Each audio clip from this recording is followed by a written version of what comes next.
대법원 전원 합의체 결정에 따라 박근혜 전 대통령과 이재용 삼성전자 부회장, 최순실 씨가 국정농단 2심 재판을 다시 받게 됐습니다. 항소심 재판부마다 판단이 엇갈렸던 말세필값과 영재센터 지원금은 모두 뇌물로 인정됐는데 이 부회장 뇌물액이 50억 원으로 늘어날 것으로 보입니다. 취재기자 연결하겠습니다. 강희경 기자. 네, 대법원입니다. 네, 먼저 박근혜 전 대통령에 대한 대법원의 판단, 공직선거법이 판단의 근거가 됐죠?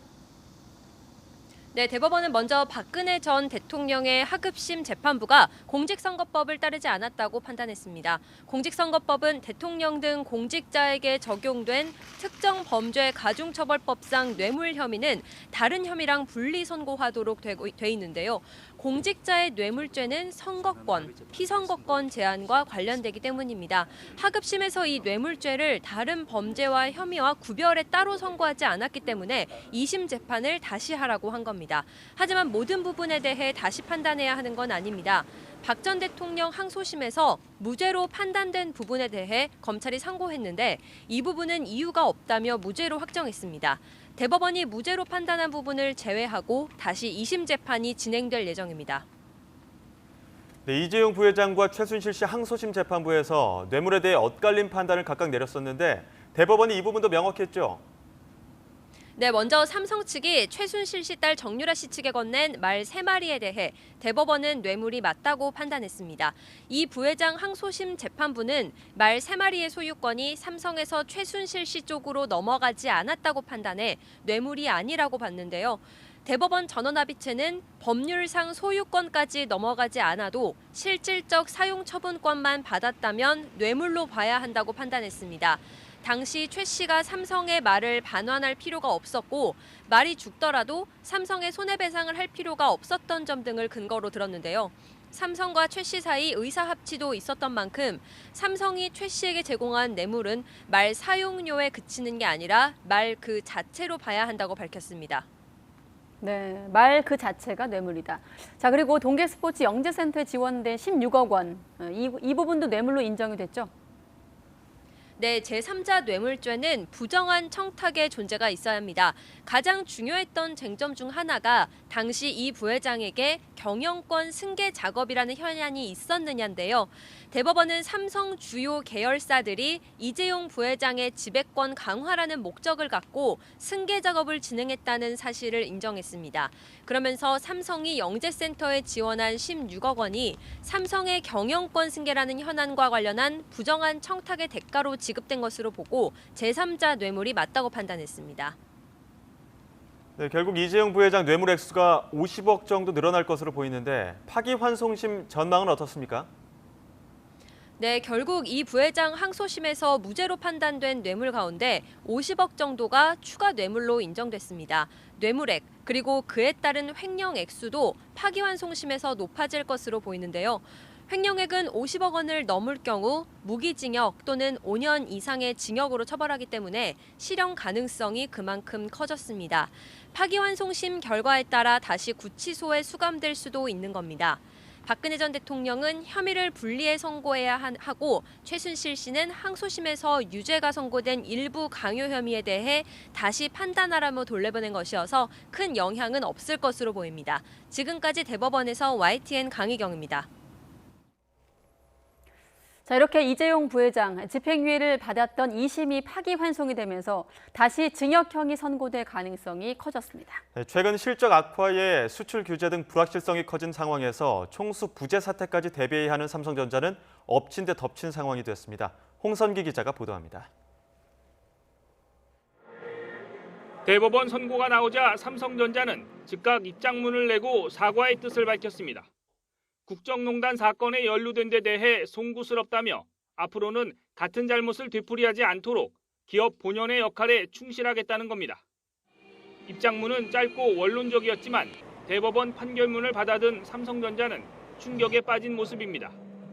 우려했던 여러 시나리오 가운데 삼성전자로서는 최악에 가까운 판결이 나왔기 때문입니다. 대법원 선고대로라면 파기환송심에서 뇌물로 인정되는 액수가 크게 높아져서 집행유예가 사실상 어려워집니다. 또다시 총수 공백 사태를 준비해야 할 가능성이 아주 높아진 겁니다. 특히 최근 반도체 경기 악화 등 실적 부진과 일본의 수출 규제 등으로 인한 불확실성이 커진 상황이어서 설상가상으로 받아들이는 모습입니다. 불확실성이 계속 일어나고 있고 한일 무역 갈등이 지속되고 있는 상황이기 때문에 경영진의 빠른 결단이 필요한 시점인데 빠른 결단 그리고 빠른 대응이 필요한 시점인데 이재용 부회장이 다시 수감이 된다면 이런 빠른 대응을 하는 데는 훨씬 속도가 떨어지는 그러한 결과를 낳게 될 것이라고 예측할 수 있습니다. 이재용 부회장은 일단 일본 수출 규제 이후 이어가고 있는 사업장 시찰 등 현장 경영을 이어갈 것으로 보입니다. 삼성전자는 그러나 이 부회장의 파기환송심이 시작되면 경영 일정에 차질이 불가피할 것으로 보고 대응책 마련에 들어갈 것으로 전망됩니다. YTN 홍성기입니다. 네, 국정농단 사건을 전담 수사한 박영수 특별검사는 대법원이 삼성 승계 작업에 대한 부정한 청탁을 인정하고 삼성이 최순실 씨 측에 준 말세피를 뇌물이라고 판단해 다행이란 입장을 밝혔습니다. 박 특검은 오늘 대법원의 상고심 판결 이후 방대한 특검의 기소 사건에 대해 380여 회 공판을 거치며 깊이 있게 심리하고 판단해준 재판부에 대해 경의를 표한다면서 이렇게 설명했습니다. 이어 특검의 상고에 대해 일부 기각된 부분은 아쉽지만 대법원의 판단을 존중한다며 판결문을 면밀하게 검토해 파기환송심 재판의 공소 유지에 최선을 다하겠다고 밝혔습니다. 네, 이렇게 대법원 선고가 나온 이후 비선실세 최순실 씨 변호인은 포퓰리즘에 편승한 부당한 판결이라고 비판했습니다. 네, 이재용 삼성 부회장 측 변호인은 뇌물 공여죄가 인정된 데 대해 다소 아쉽다고 밝혔습니다. 직접 들어보시죠. 대법원은 증거재판주의와 엄격한 증명 이런 형사소송법의 근본 원칙보다는 국정농단 프레임으로 조성된 포퓰리즘과 국민 정서에 편성해서 판결을 했다고 할 수밖에 없습니다. 대법원이 대통령의 요구에 따른 금품 지원에 대하여 뇌물 공여죄를 인정한 것은 다소 아쉽다고 생각됩니다. 마필 자체를 뇌물로 인정한 것은 이미 원심에서도 마필의 무상 사용을 뇌물로 인정하였기 때문에 사안의 본질을 영향을 줄 수 있는 요인은 아니라고 생각합니다. 코스피가 하락하며 1930선으로 후퇴했습니다. 특히 대법원이 국정농단 사건 상고심에서 이재용 삼성전자 부회장의 뇌물 액수를 추가로 인정하자 삼성전자와 삼성물산, 삼성바이오로직스 등 삼성 계열사는 대체로 큰 폭의 내림세를 보였습니다.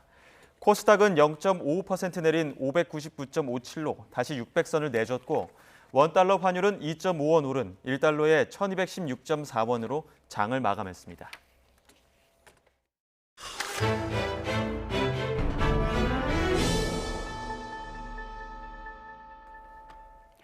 네, 조국 법무부 장관 후보자 인사청문회 증인 채택 문제를 놓고 여야의 줄다리기가 계속되고 있습니다.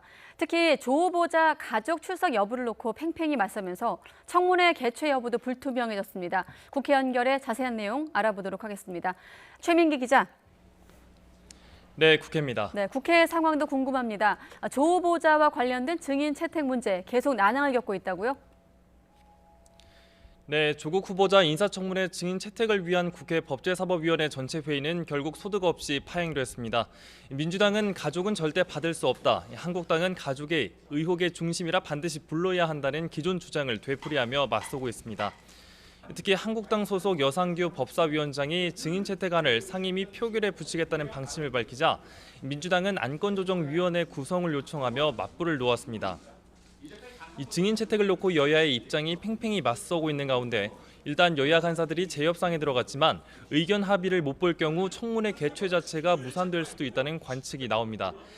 이와 함께 오늘 인사청문회 첫날을 맞아 은성수 금융위원장, 김현수 농림축산식품부 장관 후보자에 대한 청문회도 진행이 됐습니다. 이 후보자 청문회는 최근 논란이 불거진 조국 후보자 가족의 사모펀드 논란으로 여야 대리 공방전으로 이렇게 치러졌는데요. 이 한국당과 바른미래당은 사모펀드의 투자자와 펀드 매니저가 가족 관계라며 문제가 있는 것이라고 지적했고, 이 민주당은 사모펀드의 취득 자체를 문제 삼는 건 안 된다며 적극 방어에 나섰습니다. 청문회 증인 채택 문제로 법사위가 들썩였고 또 앞서 정개특위에서는 선거법 처리 때문에 여야가 크게 대립하지 않았습니까? 네, 그렇습니다. 오늘 전체 회의를 연 정개특위는 재석 의원 19명 가운데 11명 찬성으로 선거법 개정안을 통과시켰습니다. 한국당 의원은 반발 속에 표결엔 불참했고 이 정국은 빠르게 얼어붙는 모양새입니다. 이 한국당은 정개특위 회의장에 들어가 강하게 항의하기도 했지만 앞서 우려됐던 물리적 충돌은 벌어지지 않았습니다. 이 처리를 강행했던 민주당은 비례대표 제도 개선을 골자로 한 선거제 개혁은 국민의 명령이었고 단호한 국민의 의지였다고 강조했습니다. 직접 들어보겠습니다. 비례대표 제도의 개선 그리고 그것을 골자로 하는 선거제도의 개혁, 정치개혁은 국민의 명령이었고 단호한 국민의 의지였습니다. 한국당 나경원 원내대표는 정개특위 표결 후 긴급 의원총회를 연 뒤 기자들과 만나 날치기 강행으로 좌파 독재 야욕에 의해 대한민국 의회 민주주의가 짓밟혔다고 비판했습니다. 선거제마저 법과 질서를 유린해 가면서 힘의 논리로 바꾸겠다는 이 민주당, 우리 국민과 함께 탄핵합시다. 이 우여곡절 끝에 선거법 개정안이 오늘 정개특위를 통과하면서 이 법사위에서 최대 90일간 심사를 거쳐 이 선거법 개정안은 본회의에 옮겨지게 됐습니다. 이 조만간 정기국회의 문을 열지만 이로 인한 전국 후유증은 한동안 상당할 것으로 전망됩니다. 지금까지 국회에서 YTN 최민기입니다. 네, 국회 인사청문회는 이렇게 증인 채택 문제로 불투명해 보이는 상황인데 조국 후보자 관련 의혹을 수사하고 있는 검찰이 오거돈 부산시장의 집무실을 압수수색했습니다. 조 후보자 딸에게 장학금을 주었던 지도교수가 부산의료원장에 임명되는 과정을 살펴보려는 것으로 알려지고 있는데 조 후보자 관련 의혹에 대해서 강하게 부인했습니다. 김잔디 기자가 보도합니다. 지난 27일 조국 법무부 장관 후보자 의혹 관련 자료를 확보하기 위해 20여 곳을 전방위 압수수색한 검찰이 이번엔 오거돈 부산시장의 집무실을 압수수색했습니다. 집무실은 이틀 전 압수수색 대상에 포함됐지만 오 시장 측이 참관을 요구하면서 중단됐고 일정 협의 뒤 검찰이 다시 자료 확보에 나선 겁니다. 이번 압수수색은 노환중 부산의료원장 임명 과정 당시 민정수석이었던 조 후보자가 영향력을 행사했다는 의혹을 확인하기 위한 것으로 알려졌습니다. 부산대 의학전문대학원에서 조 후보자 딸의 지도교수였던 노 원장은 두 차례 유급을 받은 조 후보자 딸에게 6학기 연속 장학금을 줬습니다. 앞서 부산시청과 부산의료원 등에서 원장 임명 당시 심사위원회 회의록 등을 압수한 검찰은 조만간 노 원장 등을 소환해 조사할 방침입니다. 조 후보자는 관련 의혹을 강하게 부인했습니다. 부산의전원장의 임명에 영향을 미쳤다는 의혹에 대해서는 어떻게 생각하십니까? 전혀 사실이 아닙니다. 조 후보자 주변 압수수색을 상당 부분 마무리한 검찰은 압수수색한 자료를 분석하는 동시에 계좌 추적에도 나선 것으로 알려졌습니다. 조국 후보자 가족이 10억 원 넘게 투자한 사모펀드 관련 자금 흐름을 집중적으로 살피는 것으로 알려졌습니다. 사실상 가족펀드라고 알려진 이 사모펀드는 조 후보자의 오촌 조카가 실소유주라는 의혹과 함께 투자처 발굴 등 펀드 운용에 조 후보자 가족이 관여한 것 아니냐는 의혹도 불거졌습니다. 야당에서는 사모펀드 운영사가 상장사 등을 이용한 우회 상장을 통해 대규모 시세 차익을 누렸다는 주장도 나왔습니다. 검찰은 자금 흐름이 파악되는 대로 관련자들을 소환할 예정이지만 오촌 조카 등 핵심 관계자 3명이 해외로 출국한 상태여서 관련 수사에 시간이 걸릴 수 있다는 전망도 나옵니다. YTN 김잔디입니다. 네, 그런가 하면 유시민 노무현 재단 이사장은 조국 후보자 의혹을 둘러싸고 쏟아지고 있는 언론 보도와 관련해 낙마시켜야 한다는 욕망이 언론을 지배하고 있다면서 기자들이 분기탱천에 있다고 말했습니다. 또 이 수십 곳을 압수수색한 검찰에 대해서는 심하게 오버했다고 평가하기도 했습니다. 들어보시죠. 조국을 거꾸로 떨어야 한다는 그 욕망, 그것이 언론 보도를 지배하고 있죠. 조국만큼 모든 것을 다 가질 수는 없었던 그런 소위 명문대학 출신의 많은 기자분들이 분기탱천에서 지금 언론들이 총단결해서 말하자면 마녀사냥하듯이 하고 있는데 이 계기에 압수수색을 함으로써 피의자 신분으로 전환될 수 있다는 암시를 줌으로써 조국이 스스로 물러나도록 만들어야 한다라고 판단하고 그 20, 30군데 압수수색을 심하게 오버하는 압수수색을 한 거죠. 네, 일본이 어제부터 백색 국가 배제 조치 시행에 들어간 가운데 문재인 대통령은 일본 정부가 정직해야 한다고 작심 비판했습니다. 또 내년 재정을 과감하게 투입해 일본의 경제 보복에 맞서겠다는 의지를 밝혔습니다. 임성호 기자입니다. 문재인 대통령은 일본의 백색 국가 제외 조치 시행에 깊은 유감을 표명하며 국무회의를 시작했습니다. 근거도 없이 수시로 말을 바꾸면서 경제 보복을 합리화하려는 일본 정부의 태도를 작심 비판했습니다. 일본은 정직해야 합니다. 어떤 이유로 변명하든 과거사 문제를 경제 문제와 연계시킨 것이 분명한데도 대단히 솔직하지 못한 태도라 하지 않을 수 없습니다. 스스로 과거사 문제를 경제 문제와 연계해놓고도 오히려 우리 정부가 신뢰를 위반하고 경제와 안보를 연계했다고 책임을 떠넘기는 일본 정부의 적반하장을 겨냥했습니다. 문 대통령은 과거사 문제를 대하는 일본의 그릇된 자세도 지적했습니다. 우리뿐만 아니라 아시아 여러 나라가 일본 때문에 불행을 겪은 건 역사적 사실이라며 과거를 기억하고 성찰하는 것은 한 번의 반성이나 합의로 되는 것이 아니라고 강조했습니다. 독일이 과거를 진솔하게 반성하고 잘못을 반복해서 확인하는 자세를 통해 이웃 국가들과 화해한 점을 새기라고 충고했습니다. 일본의 독도 침탈 야욕도 강하게 비판했습니다. 일본 제국주의 침략의 첫 희생이 되었던 독도를 자신의 영토라고 하는 터무니없는 주장도 변함이 없습니다. 문 대통령은 우리가 백색 국가 제외 조치를 충분히 헤쳐나갈 수 있다면서 기업 피해를 최소화하고 경제를 도약시키는 기회로 삼겠다고 밝혔습니다. 세계 경기 하강, 미중 무역 분쟁에다 일본의 경제 보복까지 더해져 우리 경제의 불확실성이 더 커졌고 적극적인 재정의 역할이 필요하다며 사상 처음 500조 원을 넘는 내년도 예산안의 의미를 설명했습니다. 문 대통령은 내년도 예산엔 아무도 흔들 수 없는 강한 나라를 만들겠다는 정부의 의지가 담겼다며 예산 심사를 진행할 국회의 이해와 협조를 얻는 데 최선을 다해달라고 국무위원들에게 당부했습니다. YTN 임성호입니다. 한일 갈등과 관련해 마크 에스퍼 미 국방장관은 한일 양측에 실망감을 표시했는데요. 미 국방부 차관보도 우리 정부의 자제 당부에도 불구하고 지소미아 연장을 또다시 거론하며 한일 두 나라는 의미 있는 대화에 나서라고 촉구했습니다. 워싱턴에서 강태욱 특파원의 보도입니다. 에스퍼 미국 국방장관은 한일 갈등에 대해 매우 실망했고 여전히 실망하고 있다고 말했습니다. 이를 한일 두 나라 장관에게 표시했고 갈등을 해결하라고 권고도 촉구도 했다는 겁니다.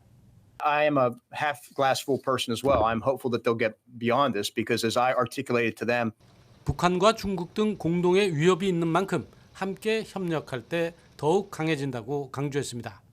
랜들 슈라이버 차관보도 한일이 불화할 때 유일한 승자는 경쟁자들이라고 말했습니다. 사태 해결을 위해 추가 불만 표출이 아닌 문제 해결의 자세를 갖는 의미 있는 대화에 나서라고 촉구했습니다. 특히 우리 정부에는 한일 군사정보 보호협정의 연장을 거듭 요청했습니다. The bilateral alliance with both of these countries is important to us, and deeper trilateral cooperation has allowed our three countries to take on the most challenging national security issues since World War II. 지소미아 종료 결정과 관련해 우리 외교부가 미국 측에 자제를 당부한 지 하루 만에 또 공개적인 언급이 나온 셈입니다. 이에 대해 조윤재 주미대사는 미국으로서는 기존 입장에 반하는 것이어서 실망이 더 클 수밖에 없다고 설명했습니다. 미 측이 자신들의 입장에 반하여 지소미아 종료 결정이 이루어진 사실에 대해 실망감을 표명한 것은 우리로서는 충분히 이해할 수 있는 반응이라고 생각합니다. 우리 정부가 마지막까지 지소미아 종료 여부를 두고 고심하였던 이유도 이러한 미 측 입장을 고려하기 위한 때문이었습니다. 지소미아 종료 결정 직후에는 미국의 불만이 우리 정부에만 향했지만 해법을 두고는 한일 두 나라 모두를 향하고 있습니다. 대화를 촉진하는 역할을 하겠다는 미국 행정부의 기조가 적극적인 실천으로 이어질지 주목됩니다. 워싱턴에서 YTN 강태욱입니다. 한국과 일본의 외교 충돌 상황이 이어지는 가운데 한국과 일본의 외교부 국장급 협의가 오늘 서울에서 열렸습니다. 김정한 외교부 아시아태평양 국장과 가라스기 겐지 일본 외무성 아시아대양주 국장은 오늘 오후 서울 도렴동 외교부 청사에서 만나 상호 관심사를 논의했습니다. 김 국장은 한국을 화이트리스트에서 제외한 일본 측 조치의 부당성을 지적하고 즉각적인 철회를 촉구했을 것으로 추정되는 한편 가라스기 국장은 화이트리스트 제외가 수출관리제도 재검토 차원에서 이뤄졌다는 입장을 반복했을 것으로 관측됩니다.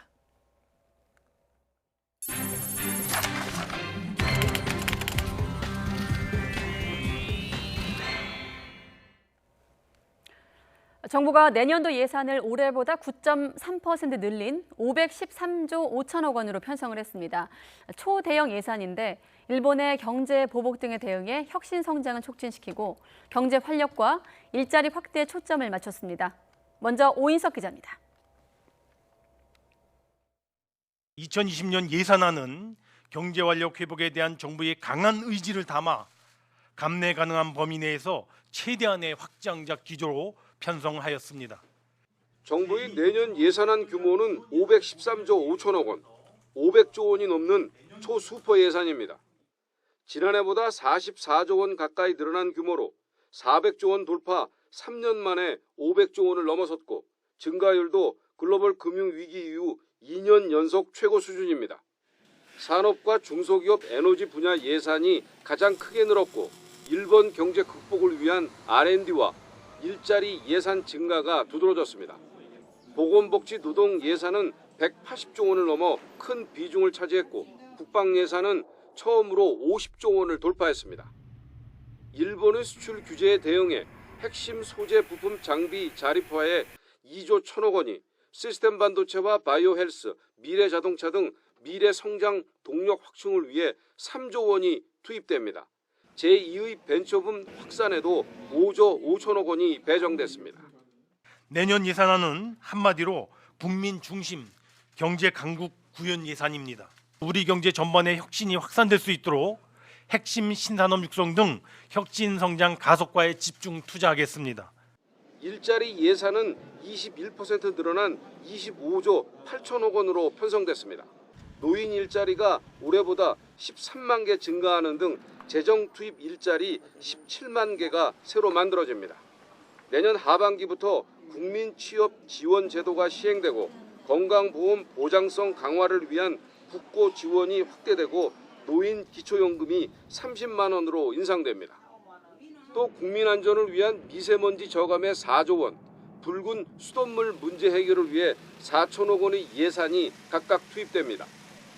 병사 봉급도 대폭 올라 내년 병장 기준으로 월 54만 1천 원을 받게 됩니다. YTN 오인석입니다. 정부는 특히 예상보다 급격하게 나빠진 경제 상황을 되돌리기 위해서 재정을 투입할 적기를 놓쳐선 안 된다며 내년 초대형 예산안의 이유를 설명했습니다. 하지만 계획에 못 미치는 결과가 나올 경우 앞으로 국민 부담이 가중될 수도 있습니다. 왜 그런지 김평정 기자가 이어서 보도합니다. 나라 돈을 어디에 어떻게 쓸지 정하는 예산안은 정부의 경제 철학에 좌우됩니다. 핵심 기술 자립과 수출 투자 지원 등의 예산이 많이 배정된 걸 보면 정부는 내년의 경제 성장과 활력 제고에 확실히 방점을 찍고 있습니다. 그래서 써야 할 돈도 이전 예상보다 늘었습니다. 내년도 예산 규모가 1년 전 정부의 예상보다 올해 다시 계획을 짜보니 8조 9천억 원이나 증가했습니다. 이렇다 보니 오는 2023년에는 예산이 600조 원도 넘어갈 것으로 정부는 보고 있습니다. 하지만 정부가 확보할 수 있는 돈은 충분하지 않습니다. 특히 주력 산업인 반도체 위축 등으로 기업의 수입이 줄어 법인세로 내는 금액도 급감해 내년 국세 수입은 올해보다 0.9%, 2조 8천억 원 감소할 것으로 전망됩니다. 이에 따라 내년은 정부의 수입보다 지출이 더 많은 적자 재정으로 전환될 예정입니다. 재정 건전성을 판단하는 기준인 GDP 대비 국가 채무 비율도 그동안 심리적 마지노선으로 여겨온 40% 미만을 내년에는 가까스로 유지하겠지만 이후 3년 동안엔 40%를 넘어 중반대까지 올라갈 것으로 예상됩니다. 정부는 적자를 감수하고라도 지금 재정을 적극적으로 투입해야 경제 성장을 이루고 세수도 늘어나게 될 거라고 판단하고 있습니다. 진짜 늘릴 부분은 확 좀 늘려가지고 제대로 좀 해보게 해보자. 좀 물이 철철 넘쳐가지고 진짜 뭐가 산업에 싹시 돋아나고 이렇게 하게 하겠다. 결국 정부의 계획대로 경제의 혁신과 성장이 제대로 성과를 내야 앞으로 세수도 늘고 국민 부담이 줄어든다는 건 분명해 보입니다. YTN 김평정입니다. 네, 예산을 좀 세부적으로 본다면 정부는 내년도 국방 예산을 50조 원으로 편성해 국회에 제출하기로 했습니다. 일본의 이즈모함보다 큰 경항공모함의 연구개발 예산도 내년부터 투입될 전망입니다. 강정규 기자입니다. 정부가 내년도 국방 예산을 50조 1,527억 원으로 편성했습니다. 올해 46조 7천억 원에서 7.4% 증가한 액수입니다. 국회 예산심사에서 큰 폭의 삭감이 없다면 처음으로 국방비 50조 원 시대에 진입하게 됩니다. 저성장의 늪에 빠진 일본의 지난해 국방비 5조 3천억 엔을 바짝 따라잡고 있는 겁니다. 특히 군사력 증강에 투입되는 방위력 개선비는 16조 7천억 원 규모로 전체 국방비의 33%를 차지했습니다. 현 정부 출범 이후 방위력 개선비의 평균 증가율은 지난 9년 보수 정권 시절보다 2배나 높습니다. 대부분은 핵미사일 위협에 대응하고 전시작전권을 돌려받기 위한 첨단 무기 확보에 투입됩니다. F-35A 스텔스 전투기 추가 도입과 M샘, L샘 등 미사일 요격망 확충, 군 정찰위성 발사 등입니다. 일본의 이즈모함보다 큰 사실상의 경항공모함을 만들기 위해 사전 개념 설계와 핵심 기술 연구 예산 271억 원도 반영했습니다. 최근의 불확실한 안보 환경을 감안 우리 군이 전방위 안보 위협 대비 주도적 대응이 가능하도록 국방력 강화에 집중 투자할 것입니다. 국방부는 이 같은 내용을 담은 내년도 국방 예산안을 다음 달 3일 국회에 제출할 예정입니다. YTN 강정규입니다. 네, 또 그런가 하면 내년도 남북협력기금 가운데 평화경제 예산 이 부분을 크게 늘렸습니다. 다만 올해 전체 남북협력기금 예산도 5%밖에 집행하지 못한 걸 미뤄보면 향후 남북관계가 관건이 될 것으로 보입니다. 이번엔 이승윤 기자가 보도합니다. 극심한 진통 속에 보류를 거듭했던 지난해 통일부 예산심사. 한반도 평화를 위한 매우 귀중하게 쓰여져야 할 소중한 예산이라고 생각합니다. 여러 가지로 이 비공개 영역이 넓어지다 보니까 국민들 사이에서는 이 퍼주기 예산이다 이렇게 보고 있는 것이 사실입니다. 남북협력기금 1조 1천억 원을 어렵게 확보했지만 지난 반년 동안 사용한 건 5%에 불과합니다. 하노이 북미 회담 결렬 이후 남북관계가 급격히 얼어붙으면서 지난해까지 추진 중이던 남북협력 사업이 일제히 멈춰섰기 때문입니다. 이른바 남북관계 암흑기와 비슷한 수준입니다. 북한의 대남 비난 수위로 보면 올해 하반기의 전망도 어둡습니다. 북한은 연일 대화는 기대도 하지 말라며 정부의 평화경제 구상에 찬물을 끼얹고 있습니다. 그럼에도 불구하고 정부는 내년도 남북협력 예산을 증액 편성했습니다. 특히 평화경제 예산이 크게 늘었습니다. 역시 북한의 호응이 없어 더딘 사회문화 교류와 인도적 지원 예산도 500여억 원 증액 편성했습니다. 통일부 당국자는 집행률이 낮은데도 증액 편성한 건 남북관계가 유동성이 많을 뿐 아니라 남북관계 개선과 평화협력에 대한 정부의 의지가 담겼다고 설명했습니다. 최근 탈북 모자 사망 사건으로 관심이 높아진 탈북민 지원 예산은 20억여 원 증액됐습니다. 북한의 잇단 미사일 발사로 정부 대북 정책에 대한 여야의 시각차가 한층 벌어지면서 올해 예산 심사도 팽팽한 줄다리기가 이어질 것으로 보입니다. YTN 이승윤입니다. 어제 가수 승리에 이어 오늘은 양현석 전 YG엔터테인먼트 대표가 경찰에 소환됐습니다. 양 전 대표는 원정 도박과 환치기, 성매매 알선 혐의를 받고 있습니다. 송지인 기자의 보도입니다. 검은 양복 차림을 하고 경찰 청사로 들어오는 양현석 전 YG엔터테인먼트 대표. 해외 카지노에서 상습 도박을 벌인 혐의로 입건된 뒤 경찰에 처음 소환됐습니다. 혐의 인정 여부를 묻는 취재진의 질문이 쏟아졌지만 짤막한 심정만을 밝혔습니다. 해외 원정 도박 혐의 인정하십니까? 경찰 수사에 성실히 임하도록 하겠습니다. 양 전 대표에게 적용되는 첫 번째 혐의는 원정 도박입니다. 미국 라스베이거스와 마카오 등에서 상습적으로 도박한 건데 가수 승리와 함께 쓴 돈만 수십억 원에 달하는 것으로 전해졌습니다. 또 현지에서 달러를 빌린 뒤 국내로 돌아와 원화로 갚는 환치기 수법으로 도박 자금을 조달한 혐의도 받고 있습니다. 경찰은 YG 미국 법인 자금이 사용된 건 아닌지 살펴보고 있습니다. YG 본사에 대한 압수수색과 미국 금융당국 협조로 확보한 자료를 분석하고 있는 이유입니다. 구체적인 정황이 포착될 경우 횡령 혐의가 추가될 수 있습니다. 앞선 조사에서 의혹 자체를 부인했던 외국인 투자자 성접대 혐의도 조사 대상입니다. 성매매 알선 혐의의 공소시효가 다음 달 만료되는 만큼 경찰은 관련 내용을 집중 추궁하고 있습니다. YTN 송재인입니다. 지난달 말 광주에서 클럽 구조물이 무너져 2명이 숨지고 수십 명이 다치는 사고가 났었죠. 경찰이 중간 수사 결과를 발표했는데요. 구조물 시공부터 관리, 안전 점검까지 모든 단계가 부실한 참사였던 것으로 결론 났습니다. 나연호 기자가 보도합니다. 클럽 내부 구조물이 바닥에 주저앉았습니다. 지난달 27일 새벽에 일어난 사고로 2명이 목숨을 잃고 34명이 다쳤습니다. 부상자 중에는 광주 세계수영 선수권 대회에 참가한 외국인 선수도 8명이나 됐습니다. 사람 깔리는 게 보였고 저희 지인분들도 하고 거기 있던 손님들 다 쳐서 남성분들이 밑으로 올리려고 했죠. 근데 너무 무겁다 보니까 안 들어 올려줬고. 무너진 클럽 구조물은 3차례 불법 증축을 통해 만들어졌습니다. 하지만 사전에 이 구조물이 사람 몇 명 무게를 버틸지 계산하거나 검토하지 않았습니다. 독층 구조물은 1제곱미터 면적당 300kg을 버티게 설치해야 하지만 무너진 구조물은 35kg 정도만 견딜 정도로 부실했습니다. 경찰은 증축 비용을 아끼려고 규정보다 크기도 작고 약한 사각 철기둥을 쓴 데다 유지 보수도 전혀 이루어지지 않은 것으로 보고 있습니다.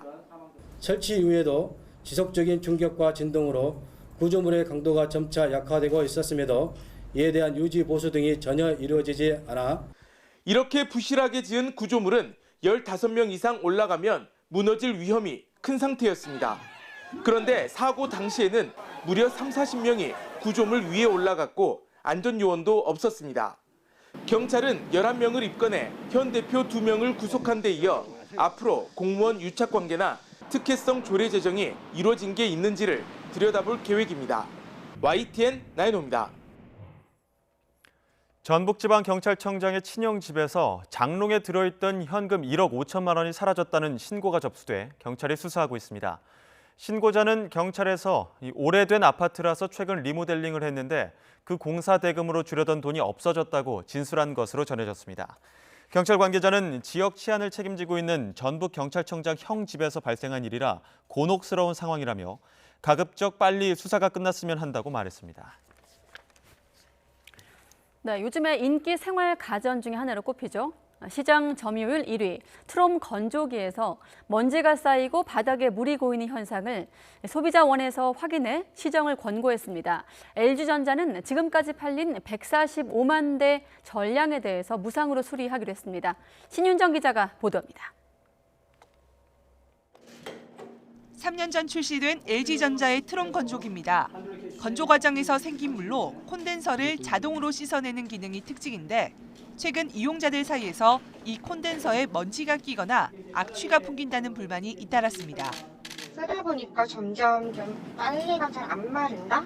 약간 이제 습한 냄새가 올라온다 이런 느낌이 나가지고 한국소비자원이 50가구를 방문해 현장 점검한 결과 설계 구조상의 이유로 먼지 쌓임과 바닥 물고임 현상을 확인하고 시정을 권고했습니다. 콘덴서 전면에 먼지가 쌓인 면적은 대용량 모델이 더 컸고 특히 반려동물이 있거나 사용 기간이 오래된 경우 더 많이 쌓여 있었습니다. 콘덴서가 자동 세척되기 위한 조건이 2리터가량의 응축수가 모인 경우 등으로 미흡하게 설정돼 있어 제대로 작동이 안 됐고 외부 먼지까지 들어갔기 때문으로 보입니다. 소형 건조기에는 필터와 본체 사이의 먼지 유입을 막는 고무 재질의 이런 실링 처리가 되어 있었지만 대형 건조기에는 없었습니다. 건조기 내부 바닥에는 건조하고 남은 물이 다 빠져나가지 못하고 상당량이 늘 고여 있었습니다. 이 물이 먼지와 섞여 곰팡이와 악취가 생길 수 있고 오염된 물로 콘덴서 세척이 이루어지거나 부품 부식 우려도 제기되는 상황입니다. 배수 이 펌프의 성능에 좀 문제가 있을 것 같아요. 물만 이렇게 쫙 뽑아내야 되는데 공기도 같이 이렇게 빨려 들어가는 그런 현상이 확인이 됐어요. LG전자는 지난 2016년 4월부터 지금까지 판매된 모든 제품을 무상으로 수리해주기로 했습니다. 고객센터에 신청하면 설정을 바꿔 콘덴서가 매번 세척되도록 하고 바닥에 물이 고이지 않게 바닥판과 배수 펌프를 바꿔주겠다는 겁니다. LG전자는 한국소비자원이 발표한 시정 권고를 충실히 이행함은 물론 고객들이 보다 편리하게 사용하실 수 있도록 적절한 보상 서비스를 제공할 예정입니다. 소비자원은 수리 이후 또 다른 문제점이 생길 수 있는 만큼 앞으로도 집중적으로 관찰해 필요한 조치를 권고할 계획이라고 밝혔습니다. YTN 신윤정입니다. 10달에 걸친 유류세 인하 조치가 종료되면서 다음 달 1일부터 1리터에 최대 58원의 휘발유 가격 인상 요인이 발생합니다. 기획재정부는 오는 31일로 유류세 인하 조치를 종료하고 다음 달 1일부터 정상세율로 환원할 것이라고 밝혔습니다. 유류세율이 완전히 환원될 경우 휘발유 같은 경우 1리터에 최고 58원, 경유는 최고 41원, LPG 부탄은 최고 14원씩 가격이 오릅니다. 한국도로공사는 대법원이 외주 용역업체 소속이던 톨게이트 요금 수납원들을 직접 고용하라고 판결한 것과 관련해 법원의 결정을 존중한다고 밝혔습니다. 또 다음 달 3일 이강래 사장이 직접 고용 대상이 된 요금 수납원들의 업무 재배치 등 후속 조치를 발표할 계획이라고 말했습니다. 이에 따라 지난달 1일 계약이 만료됐던 톨게이트 요금 수납원 368명은 도로공사 직원으로 복귀할 전망입니다. 대형마트에서 소비자가 구입한 물건을 포장하기 위해서 사용했던 빈 박스와 테이프, 끈이 사라집니다. 환경부는 오늘 오후 29일 서울 마포 가든호텔에서 농협 하나로유통, 롯데마트, 이마트, 홈플러스 등 대형마트 4개사 소비자 공익 네트워크와 함께 장바구니 사용 활성화 협약을 오늘 오후 맺었습니다. 환경부는 제주도의 경우 2016년 이후 일부 대형마트 등에서 빈 박스를 치운 결과 소비자의 장바구니 사용이 활성화됐다면서 행사의 취지를 설명했습니다. 네, 열대성 폭풍 도리안이 허리케인으로 세력을 키워 북상하면서 카리브해 미국령 푸에르토리코와 미국 본토를 위협하고 있습니다. 미국 국립 허리케인 센터는 도리안이 미국령 버진 아일랜드의 세인트 토마스 섬을 지나면서 최고 풍속 시속 120km의 1등급 허리케인으로 발달했다고 발표했습니다. 도리안은 미국령과 영국령 버진 아일랜드를 지나서 푸에르토리코 동부를 통과한 이후 바하마를 거쳐 주말쯤 미국 플로리다주에 상륙할 것으로 예상되고 있습니다.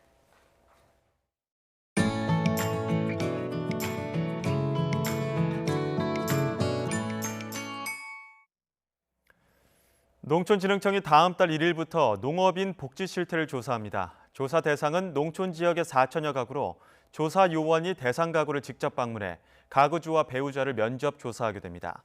농촌진흥청은 올해 조사에서 농업인의 경제활동과 문화, 여가 부문을 집중적으로 들여다볼 계획입니다.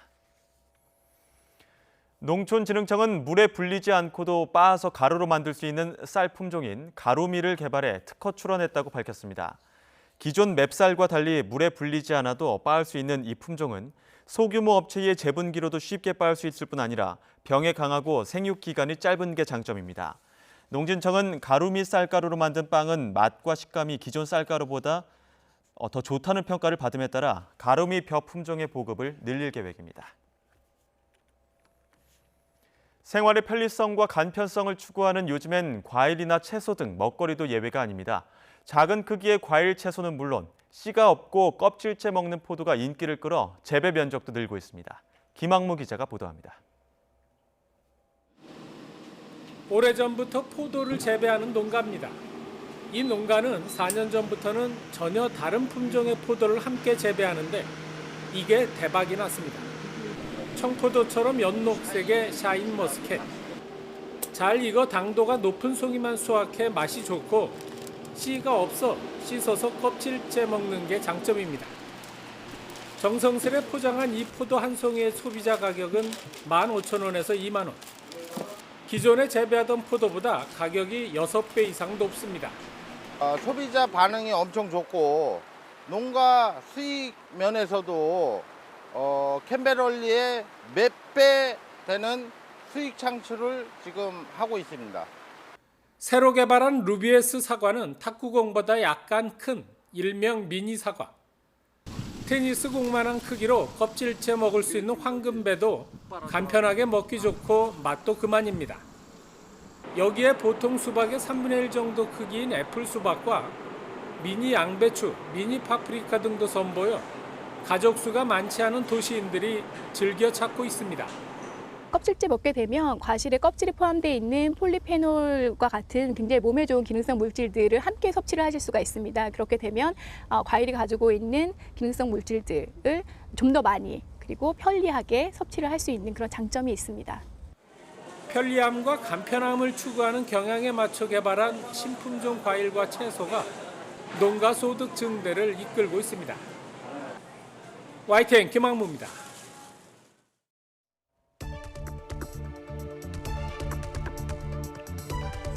네, 결국 말값 34억 원이 뇌물로 인정이 됐습니다. 두 사람은 구치소에서, 이재용 부회장은 외부에서 선고 결과를 지켜본 것으로 알려지고 있죠. 삼성 입장에서 보면 대법원의 오늘 판결은 자신들이 예상했던 최악의 시나리오를 받게 된 셈일 텐데요. 지난해 2월 구속 353일 만에 풀려난 이재용 부회장. 이번에 뇌물 액수가 50억 원이 늘어나 앞으로 재판 과정에서 실형 확정 가능성도 그만큼 커졌습니다.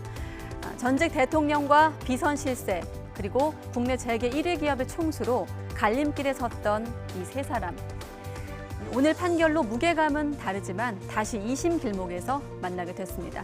뉴스 큐레이터였습니다.